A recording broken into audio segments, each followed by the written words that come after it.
सत्ता संघर्षाचा महाफैसला।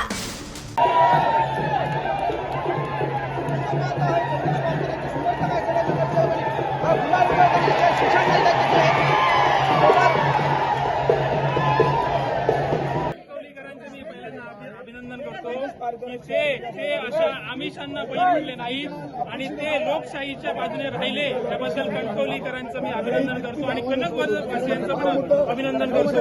कनकनगरवासियांचं मी आभार व्यक्त करतो, त्यांनी त्या पद्धतीने माझा विजय जो आहे जवळजवळ 150च्या फटकाने दिलेला आहे। जिल्हाध्यक्ष सुषेण नायर, जिल्हाध्यक्ष तुमच्या विरोधात उभे होते राष्ट्रवादीचे, म्हणजे त्याच्यासोबत उमेदवार होता आम्हाला माहिती नाही, पण ज्या लोकांनी ज्या जनतेने आम्हाला तो कौल दिलेला आहे तो खरा म्हणजे वाखाणणे लोक आहे आणि कनकनगरवासियांचे मी आभार व्यक्त करतो। त्याचबरोबर कणकवलीतल्या तमाम कणकवलीकरांचे या आमिषाला बळी पडले नाही, त्यांनी काय काय पैसे वाटप झाले, पैशाच्या बाजूने राहिले नाही, ते लोक लोकशाहीच्या बाजूने आणि सत्तेच्या बाजूने राहिले, त्याबद्दल मी सर्व कणकवलीकरांचे आभार व्यक्त करतो।